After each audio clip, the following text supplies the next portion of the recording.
to the post-trade deadline edition of Ladies Talking Leafs. I'm Chris. And I'm Sil.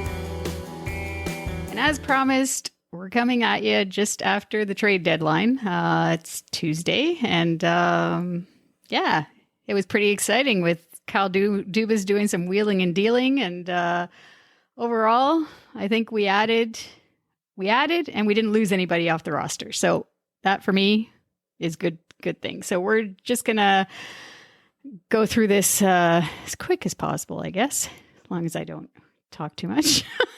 But that's what it's all about, talking, right? That's what a podcast is for. Mm-hmm. So we're just going to go through the players here as to what we think of them a little bit. And starting off, actually from last Friday, I think it was, where we got Riley Nash. Now, he's injured. He's from Columbus. We picked him up. He's 31 years old. I looked it up actually to see what his injury is, because nobody's actually said anything. But it's a knee sprain that he got. So he's out for the regular season anyways, but I think they have hopes for him to be ready for the playoffs. He's a centerman. And I think he'll be basically going into that third line center role as soon as he's ready to do that. But we really haven't heard much about him. But I think actually that he is the better option than Engvall. Engvall could be out because of Riley Nash, depending. I mean, well, I don't know. By all accounts, he is basically your kind of classic quintessential shutdown centerman. So he is basically good on defensive faceoffs, and also in the penalty kill, which we obviously need lots of help in. And as far as I just was reading about him, and he actually ranks in the 99th percentile for defensive centers. So he is very highly ranked. He's not going to give you much offense, but we have that in spades. So we actually need people like him to really kind of hold down the fort. Shut down. Definitely. Shutdown guy. Yeah. Mm-hmm. So really, Sheldon Keefe is the big winner with this pickup. I think he's probably gotten a little bit more sleep since they signed him.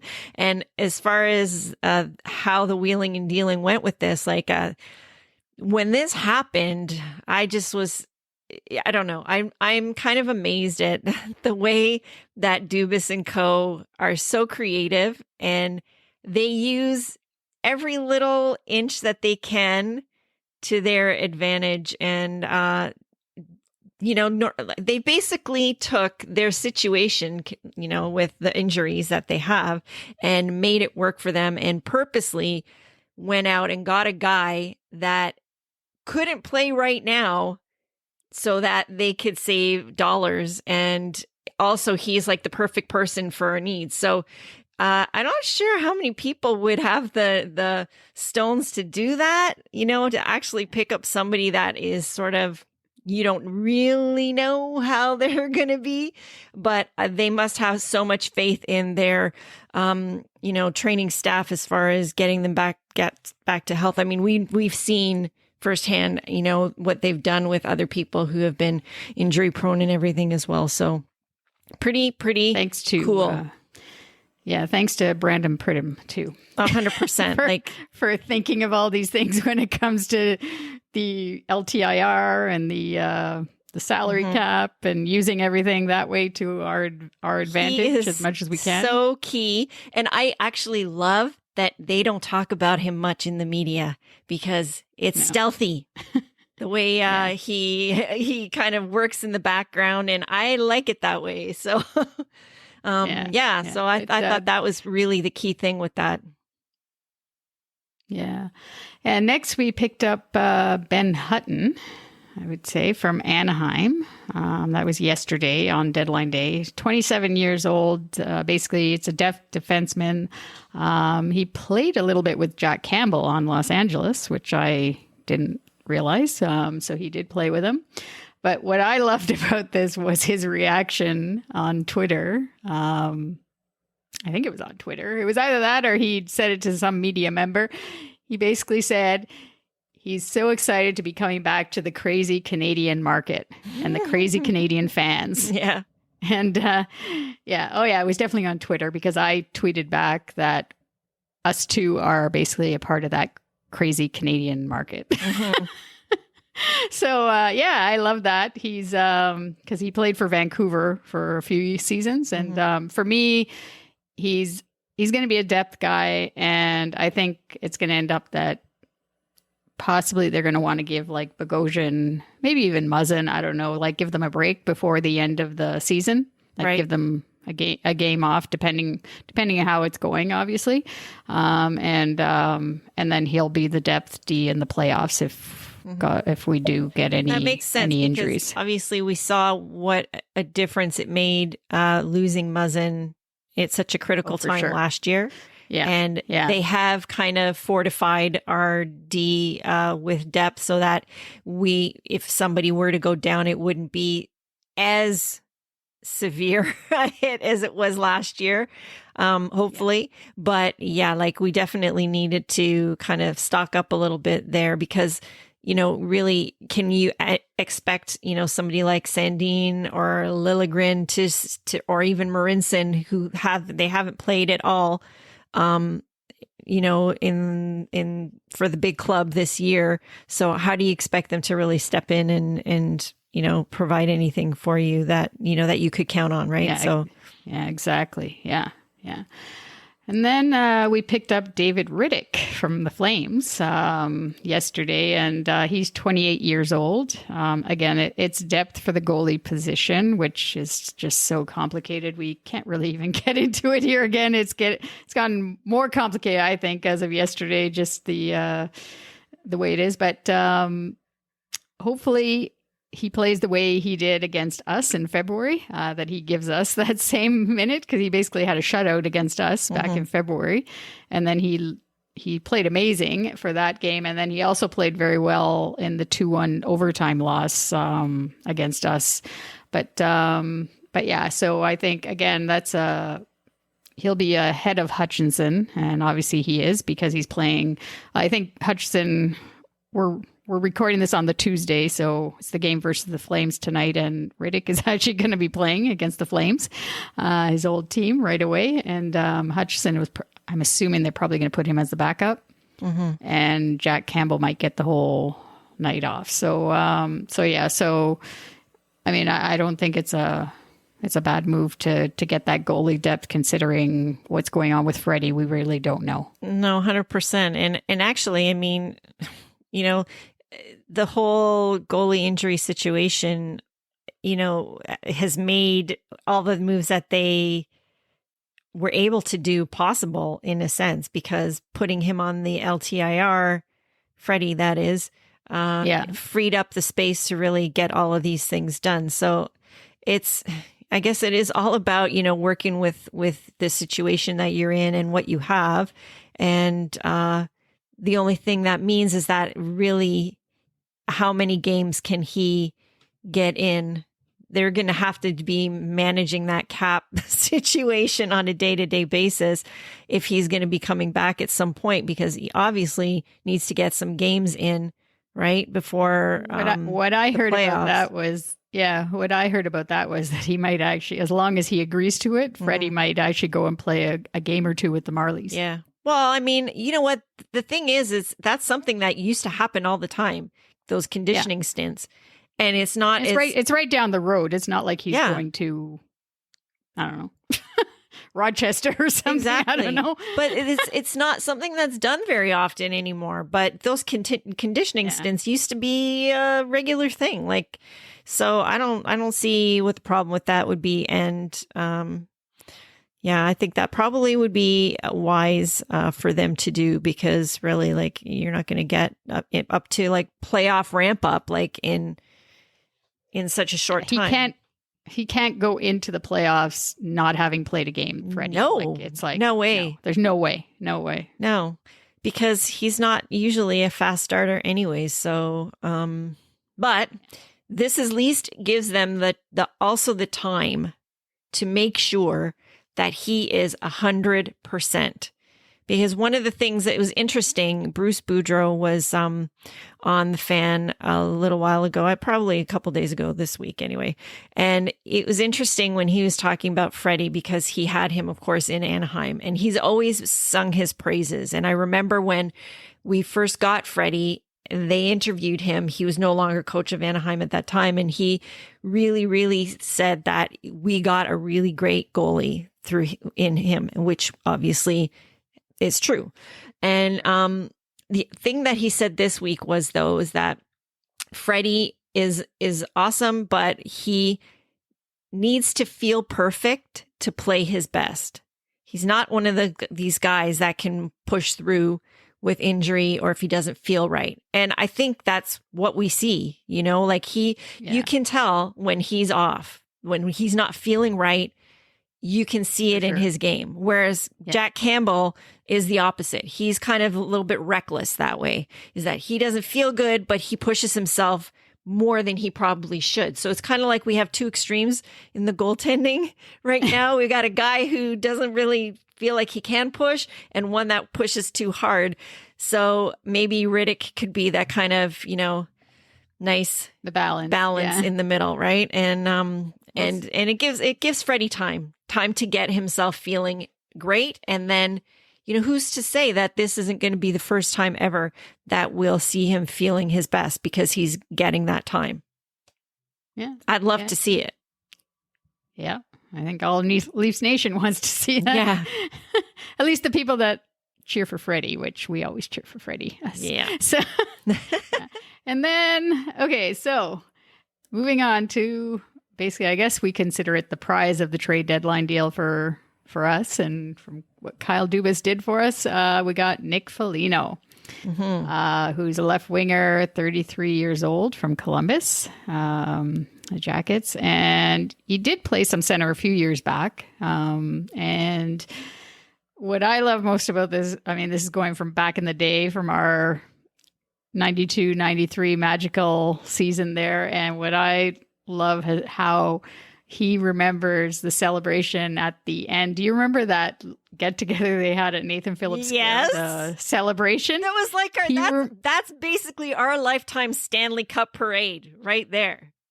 Yes, that was so great.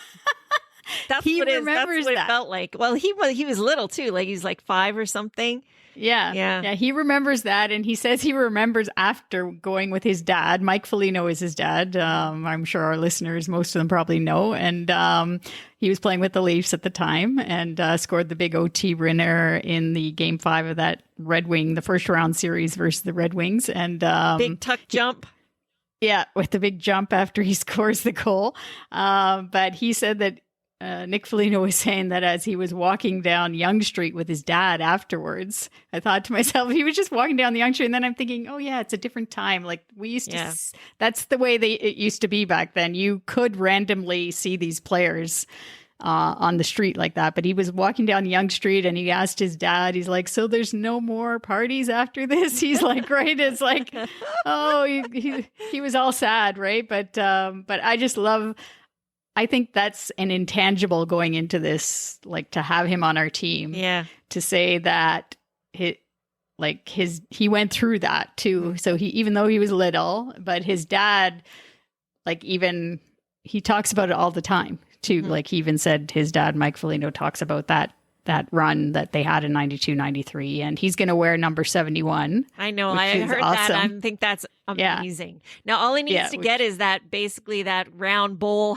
that helmet like his dad used to wear, and then the look will be perfect. But anyway, that's not happening. He said. But yeah, so. I am like, I was really, really happy. Like when, like obviously there was talk about that, Toronto was interested and everything. And I was kind of hopeful, but I was like, I didn't, because especially since it's coming from an American market, I knew he had a 10 team, no trade. And, so there's always like, these are the scenarios where, we would lose out typically. Right. And, but then when it happened, I was like, wow, it really happened. And I think some people think it was a high price to pay, but you know what? we didn't give up anybody on our roster, right? So, and Exactly. I was thinking like, okay, yeah, so we have like pick, 32nd, or let's say we pick 32nd in the draft because we're going to win the Stanley Cup.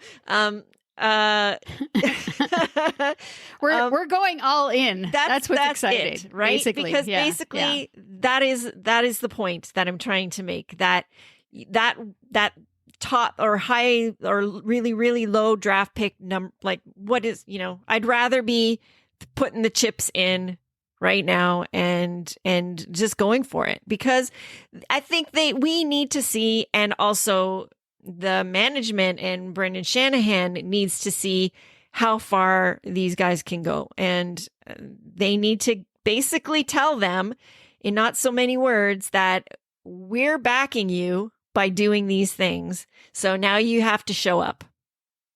Yeah, exactly. And I mean, they've had the 4 seasons now with where it's the ups and downs of the playoffs, and they haven't won the playoff series. So this is really different as well, putting all the chips in.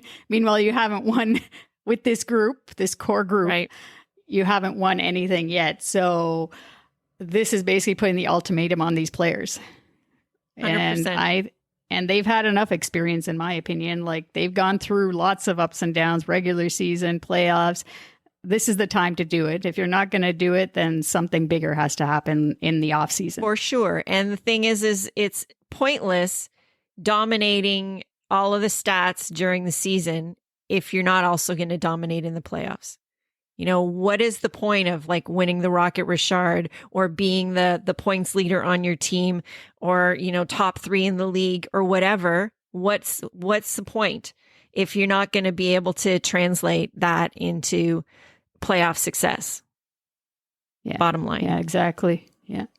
Yeah. So we've kind of already said where most of the, like, Nash, Hutton, and Rittich, where they're going to fit in. We kind of mentioned that already. But where do you think Foligno is going to fit in the line, like in the lineup? Where do you see him, like with JT and Willie? Or I kind of think that I see it probably mostly with JT and Willie, because, poor Hyman, he's like shuttled around every freaking line. And this way, that's one less line that he has to play on, I guess. So this is going to give JT and Willie a little bit more space, I think. I think that's probably the best spot. But, second, third line. Yeah. Yeah. I don't know for sure, but I think they're trying to get Hyman like on the third line, because like even the other night against Ottawa on Saturday night, when he scored the empty net goal, like JT passed it over to Hyman, because he's the specialist. Saying, no, don't do that. Don't do the empty net pass. He's in a contract year. Don't you know that? Like, don't give him that. Don't give him more goals. He doesn't need points. Yeah, but he's the specialist though for the empty net. That's why he's passed to him, because that's his thing. He's the empty net specialist. Yeah. Yeah, I also think Foligno will probably end up on the left side with Willie and JT. And then, although some people are saying to put Willie up with Marner and Matthews, and we haven't really seen that much. And put Hyman with, put Galchenyuk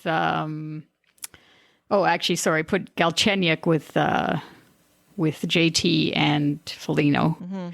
And do it that way. But I don't know. There's going to be a lot of combinations. We can talk about that more in our regular episode. But with all these players now, though, who do you think will be taken out of the lineup? I know it's the very first person that came to my mind was Engvall.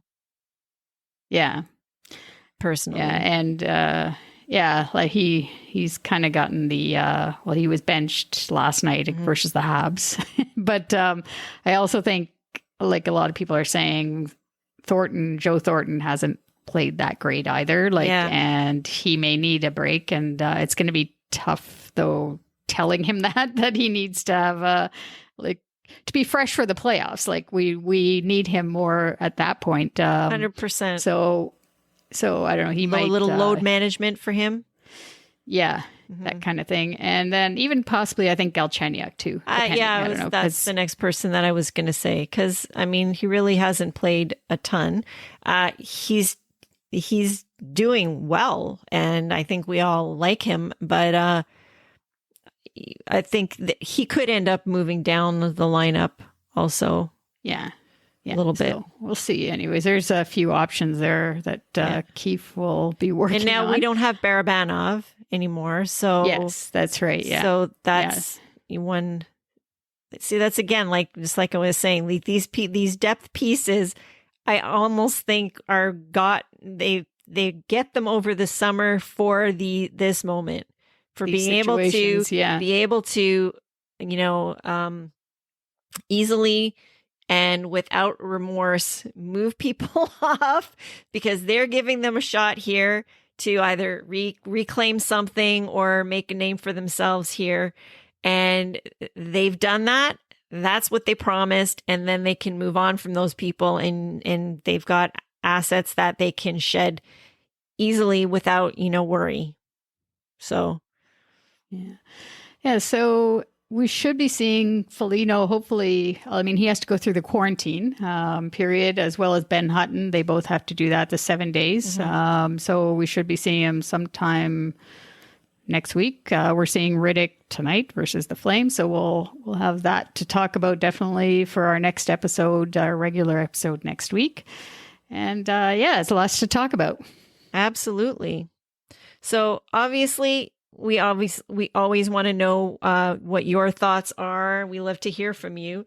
So definitely give us your thoughts. You can reach us on all the socials at our handle at LTL1917.